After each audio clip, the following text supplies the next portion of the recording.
कहानी है धरती के नीचे एक होलर्थ की, जहां हमें दिखाई जाता है कि कुछ टाइटन कॉन्ग के पीछे पड़े हैं। कॉन्ग भागते भागते खाई के करीब आकर रुक जाता है, जहां कॉन्ग पहले से ही जाल बिछाए रखा था। कुछ टाइटन उसके इस जाल में गिर जाते हैं और कुछ टाइटन कॉन्ग पर हमला करने जाते हैं कि तभी कॉन्ग गुस्से में आकर एक टाइटन को बीच से ही फाड़ देता है, जिसे देख टाइटन डर के भाग जाते हैं। फिर कॉन्ग फाड़े हुए टाइटन को जैसे ही खाने जाता है, उसके दांत में दर्द होने लगता है। उसे एक अजीब सी आवाज सुनाई देती है, जिसका पीछा करते हुए कॉन्ग एक खाई के पास आकर रुक जाता है। वहीं पर उसे एक बड़ा सा लाल मेंढक दिखाई देता है। उसे देख कॉन्ग हल्का सा मुस्कुराया, फिर दांत के दर्द से एक जगह बैठ गया। फिर हम देखते हैं डॉक्टर आइलिन को, जो होलर्थ के साथ सभी टाइटन पर नजर रखती है। फिर एक दिन रोम में स्काइला नाम का टाइटन हमला कर देता है, तो सालों से सोया गॉडजिला जाग जाता है। स्काइला के तरंगों का पीछा करते हुए गॉडजिला रोम पहुंच जाता है, जहां दोनों में फाइट होता है। वहीं गॉडजिला स्काइला को मार देता है और फिर से कोलिसियम में सो जाता है, जिसे कभी एम्पी थिएटर के नाम से जाना जाता था। दूसरी तरफ होलर्थ के मोनार्क में कॉन्ग के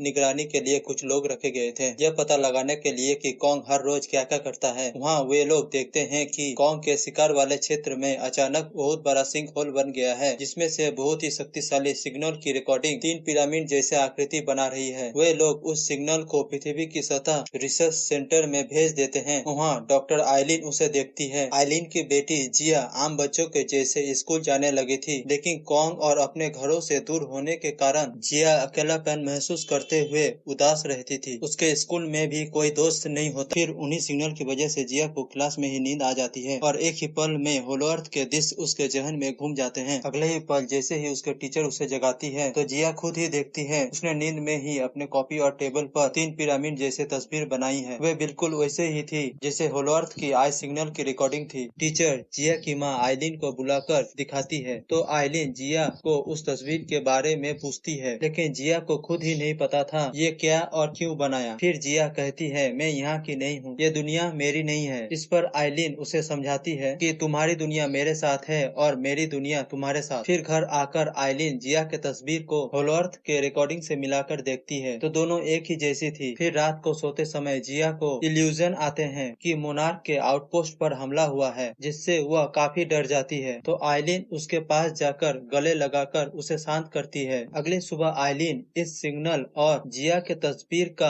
आपस में कनेक्शन पता करने के लिए फ्लोरिडा के मायामी में बर्नी के पास जाती है। बर्नी ने एपेक्स कंपनी को छोड़कर फुल टाइम अपना पॉडकास्ट चैनल चलाना शुरू कर दिया था। वह सिग्नल को समझने का एक्सपर्ट होता है। बर्नी उन दोनों तस्वीर को देखकर कंफर्म करता है कि ये तस्वीर और सिग्नल एक ही है, तो वह बर्नी से इस सिग्नल के बारे में और जानकारी इकट्ठा करने में उसकी मदद मांगती है। इस पर बर्नी मदद करने के बदले होलवर्थ जाने का बात करता है, क्योंकि वह दुनिया को दिखाना चाहता था कि उसकी अब तक की सारी कहानियां सच्ची है। तभी आइलिन को गॉडजिला के जागने का फिर से सिग्नल मिलते हैं। असल में गॉडजिला को भी होलवर्थ से आने वाले सिग्नल मिले थे, तो वह तुरंत किसी को सेंस करता हुआ वहां से निकल जाता है। ठीक उसी समय कॉन्ग होलवर्थ से पृथ्वी की सतह पर आ जाता है। उसको वहां सतह पर देखकर आइलिन हैरान हो जाती है और उसके आने का एहसास जिया को भी हो जाता है। उन सभी को लगता है कि गॉडजिला को कॉन्ग का ही संकेत मिला है और गॉडजिला उससे लड़ने के लिए ही निकला है। इसी वजह से रिसर्च सेंटर में भगदड़ मच जाती है। इधर कॉन्ग के ऊपर आते ही जिया बताती है कि उसके दांत में दर्द है। वे लोग तुरंत उसको बेहोशी का इंजेक्शन लगाकर डॉक्टर टेपर को बुलाते हैं। टेपर अपनी प्लेन की मदद से कॉन्ग के दांत को बांधकर उखाड़ देता है और उसकी जगह मजबूत दांत लगा देता है। फिर बर्नी वहां आकर आइलिन को बताता है कि इस तरह के सिग्नल हर उस बार देखे गए हैं जब जब टाइटन आपस में लड़ाई की है, और उसके हिसाब से सिग्नल एक तरह से आने वाली मदद की पुकार है। वहाँ कोई ऐसा है जो मदद मांग रहा है। ऊपर से हमारे आउटपोस्ट से भी संपर्क टूट गया है। वे सब जानने के बाद मोनार्क की हेड आइलिन को होलवर्थ जाकर सच्चाई का पता लगाने को कहती है, तो आइलिन टेपर के साथ होलवर्थ जाने का प्लान बनाती है। तभी जिया और बर्नी उसके साथ जाने का जिद करते हैं, तो आइलिन उन्हें भी साथ ले लेती है। तभी कॉन्ग को होश आ जाता है। वह भी होलवर्थ में कूदकर होलवर्थ के लिए निकल जाता है। वहाँ पहुँचने में ही बर्नी की हालत खराब हो जाती है, पर वे लोग सही सलामत होलवर्थ पहुँच जाते हैं। वे लोग आउटपोस्ट पहुँच कर देखते हैं कि किसी ने आउटपोस्ट को नष्ट कर दिया है, जिसमें उसके सारे लोग लोग मारे गए हैं और इसी वजह से आउटपोस्ट से कनेक्शन टूट गया था। डॉक्टर टेपर को वहाँ एक टूटा कैमरा मिलता है। वहीं उनकी नजर खून से बनी विशाल हाथों पर पड़ती है, जिसे देख डर के वापस जाने का फैसला करते हैं। वहीं कॉन्ग को भी वापस अपने मांद पर आकर कुछ खतरे का एहसास होता है, तो वह अपनी पूर्वजों की बनाई कुल्हाड़ी को लेकर उसी जगह आ जाता है जहाँ सिंक होल बना है और उसमें कूदकर होलोअर्थ के और नीचे गहरे वाले हिस्से में आ जाता है। वहाँ आते ही उसकी कुल्हाड़ी चमक उठती है। उसके चारों तरफ क्रिस्टल और पूर्वजों के खोपड़ी के कंकाल थे। तभी उसे कोई आवाज सुनाई देती है, तो वह उसी आवाज की दिशा में झरने के पार जाकर देखता है कि वह अंडरग्राउंड अंपायर के किसी अनजान क्षेत्र में आ गया है। वहाँ उसके सामने उसी की प्रजाति का एक छोटा बच्चा सुको और कुछ विशाल वानर आते हैं। उनको देखकर कॉन्ग हैरान हो जाता है, लेकिन वो सब मिलकर कॉन्ग पर हमला कर देते हैं। तो कॉन्ग अच्छे से उसकी धुलाई करता है, फिर उनमें से एक को खाई में गिरने से बचाता है, पर वह ऊपर आकर कॉन्ग पर ही हमला कर देता है। तो कॉन्ग उसे वापस खाई में ढकेल देता है। तो यह देखकर सही वानर वहाँ से भाग जाते हैं, लेकिन कॉन्ग छुपे हुए सुको को बाहर निकालकर उसको उसके कबीले ले जाने को कहता है। तो डर के मारे सुको उसे अपने साथ ले जाता है। वहीं दूसरी तरफ आइलिन कैमरे के वीडियो को रिकवर करके देखती है कि उनके आउटपोस्ट पर किसी विशाल वानर ने हमला किया है। तभी उनको मदद वाले सिग्नल फिर से आने लगते हैं। तो जिया बताती है यह सिग्नल सामने वाली पहाड़ के पीछे से आ रही है। तो वह पहाड़ के पीछे उतरकर सिग्नल का खोज करने लगते हैं, लेकिन वहाँ एक पेड़ उनके शिप के कैप्टन को ही खा जाता है। उसे देख डॉक्टर टेपर और बर्नी चिल्ला उठते हैं। तो टेपर डरे हुए बर्नी को हौसला बनाए रखने को कहता है। दूसरी तरफ गॉडजिला फ्रांस पहुंचकर वहाँ के न्यूक्लियर प्लांट को सौंपकर खुद को चार्ज करने लगता है और चार्ज होने के बाद रेडिएशन से झुलसता गॉडजिला आगे की तरफ निकल जाता है। तभी मोनार्क वाले पता लगाते हैं कि वो आर्कटिक में इलेक्ट्रोमैग्नेटिक चार्ज सोलर हवाओं के तूफान के बिल्कुल बीच में बसे टाइटन तियामात के मांद में जा रहा है। असल में वह जगह पृथ्वी का सबसे बड़ा ऊर्जा का भंडार होता है। फिर उन लोगों को लगता है अगर उसने तियामात को मार दिया तो उसकी मांद में जाकर गॉडजिला सुपरचार्ज हो जाएगा। हकीकत तो यह थी कि गॉडजिला अपने आप को किसी बहुत बड़े टकराव के लिए खुद को तैयार कर रहा था। इधर होलोअर्थ पर आगे बढ़ते हुए आइलिन और उन लोगों को बहुत पुराने खंडर मिलते हैं जहाँ दीवारों पर मॉन्स्टर की रानी मंथुरा की मूर्ति बनी होती है। जिया उस जगह को देखकर बताती है यह जगह एक मंदिर हुआ करता था। तभी उनको 3 पिरामिड वाले आकृति दिखाई पड़ती है, जिसमें एक पिरामिड बाहर की तरफ निकली होती है। जिया उसे जैसे दबाकर अंदर करती है, तभी वहाँ पानी भरने लगता है। फिर पानी का पीछा करते हुए उनको एक अजीब सी झिल्ली नुमा दीवार दिखाई देती है। असल में वह एक सुरक्षा कवच था। जिया उस दीवार को हाथ से फाड़ देती है, तो उनको उसके दूसरी तरफ सिग्नल के सोर्स वाले जगह दिख जाते हैं। तो सभी उसका पता लगाने के लिए उसके पार जाते हैं। वहीं दूसरी तरफ सुको कॉन्ग को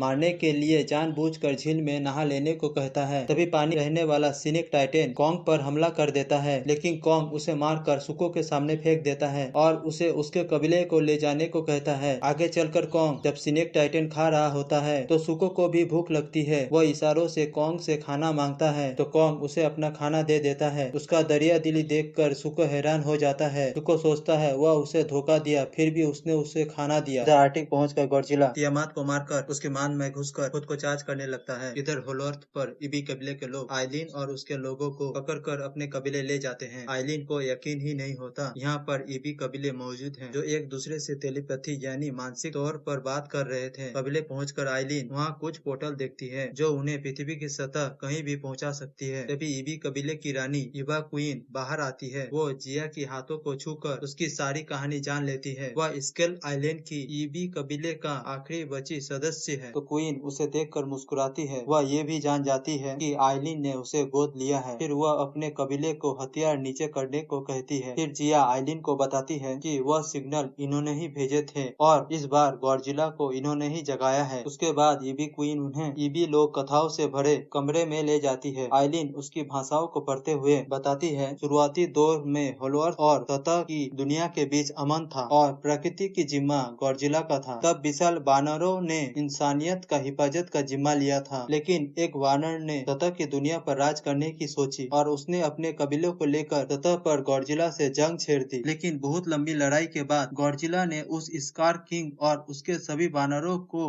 होलोअर्थ के आग के आयाम में कैद कर दिया। उसी आग के आयाम में स्कार किंग को प्राचीन टाइटन मिला। टीमो उसकी शक्तियों ने पृथ्वी को बर्फ से ढक दिया और स्कार किंग आज भी सतह की दुनिया पर कब्जा करना चाहता है। तभी आइलिन कहती है कि हम कॉन्ग को यहाँ लेकर आए और वह अपने परिवार की तलाश में होलोअर्थ की गहराई में जाता आग के आयाम में और नजदीक जा रहा है। ठीक उसी समय सुको कॉन्ग को लेकर अपने कबीले पहुँचता है। कॉन्ग अपने जैसे विशाल वानरों को देखकर चौंक जाता है। वे सभी पत्थर को ढोने का काम करते हैं, लेकिन जब एक वानर से पत्थर नहीं उठाया जाता तो पहरेदार वानर उसे लात मारकर गिरा देता है। तभी कॉन्ग उसको सहारा देकर उठाने लगता है। तभी पहरेदार वानर उसको धमकाता हुआ उसके सर पर चढ़ जाता है तो कॉन्ग उसको एक ही घूंसे में बेहोश कर देता है। ये बात जैसे ही स्कार किंग को पता चलता है तो वह मैदान में उतर जाता है। सारे वानर उसके सामने झुकने लगते हैं, लेकिन कॉन्ग नहीं झुकता। तभी स्कार किंग कॉन्ग की नकली दांतों को देखकर हंसता हुआ उसका मजाक बनाता है। फिर हड्डियों से बना हंटर हवा में घुमाने लगता है और उसे मारने लगता है। कॉन्ग जैसे ही उनके हंटर को पकड़ता है, लेकिन स्कार किंग के खींचने पर उसमें लगा क्रिस्टल कॉन्ग के हाथ को चीर देता है। फिर दोनों में जमकर लड़ाई होती है। कॉन्ग उसको पटक के मारता है। तब स्कार किंग अपने हंटर वाले क्रिस्टल को किसी और तरफ इशारा करते हुए कॉन्ग के पीछे वाली गुफा से हड्डियों के जंजीर से बंधा हुआ टीमो को बाहर लाया जाता है। स्कार किंग उस क्रिस्टल से टीमो को दर्द देता हुआ उसे कंट्रोल कर रहा था। वह उसको कॉन्ग पर हमला करने के लिए मजबूर कर देता है। टीमो अपनी बर्फ की तूफान से हमला कर देता है, जिसमें कॉन्ग का हाथ जम जाने की वजह से घायल हो जाता है। फिर इससे पहले सीमो दोबारा उस पर हमला करता, तभी सुको वहाँ से निकलने का रास्ता दिखाता है। कॉन्ग हमले से बचता हुआ उस रास्ते से निकल जाता है, लेकिन उसकी कुल्हाड़ी वहीं रह जाती है। तो स्कार किंग कॉन्ग को मारने के लिए अपने वानरों को उसके पीछे भेजते हैं। कॉन्ग भागता हुआ सबको लेकर अपने शिकार वाले क्षेत्र में आ जाता है, लेकिन वे वानर समझ जाते हैं कि कॉन्ग उसे वहाँ लाकर उसके ऊपर पत्थर गिराना चाहता है, तो वे उसके जाल से बचकर निकलने लगते हैं। लेकिन सुको वहाँ आकर उन पत्थर के रस्सियों को खोल देता है, जिससे वो सही वानर उन पत्थरों के नीचे दब जाते हैं और कॉन्ग बच जाता है। वहीं दूसरी तरफ आइलिन आगे की कहानी को पढ़ते हुए बताती है, दुनिया के अंत के समय एक मसीहा आए जो मथुरा को जगाएगा। वह मसीहा स्कल आइलैंड के ईबी कबीले का होगा। इतना सुनते ही सबकी नजर जिया पर टिक जाती है। तभी जिया को सेंस करता हुआ कॉन्ग सुको को लेकर ईबी कबीले आ जाता है, तो उनका पीछा करता हुआ एक वानर वहाँ खुले हुए पोर्टल को देख लेता है और वह उन पोर्टल की खबर स्कार किंग को दे देता है। तो वह कॉन्ग की कुल्हाड़ी को लेकर टीमो पर बैठकर अपने कबीले के साथ पोर्टल वाली जगह की ओर निकल जाता है। वहीं गॉडजिला भी सुपर चार्ज होकर पिंक कलर का हो जाता है। दूसरी तरफ कॉन्ग दर्द के मारे नीचे गिर जाता है। फिर वह जिया को छू कर बताता है उसने अपना घर खो दिया है। उसके बाद टेपर उसका हाथ देखकर आइलिन को कहता है, इसका हाथ बहुत ज्यादा घायल है, हमें इसका हाथ ठीक करने के लिए अपने प्रोजेक्ट पावर हाउस का प्रोटोटाइप लाना पड़ेगा। तो बर्नी के पूछने पर आइलिन बताती है, इस प्रोजेक्ट में हमने सबसे ताकतवर टाइटन को और ताकतवर बनाने के लिए मशीन बनाई थी, लेकिन गवर्नमेंट इस प्रोजेक्ट के बंद करने के पहले हमने होलोअर्थ के आउटपोस्ट के आर्मनी में भिजवा दिया था। तो टेपर उसे लेने आउटपोस्ट जाता है। वह मशीन कॉन्ग के हाथों को कवर कर लेता है। तभी कॉन्ग उठ खड़ा होता है। अब उसके हाथों में पहले से ज्यादा ताकत थी। तभी सुको उसे बताता है कि स्कार किंग वहाँ आने वाला है। जिया कॉन्ग से कहती है,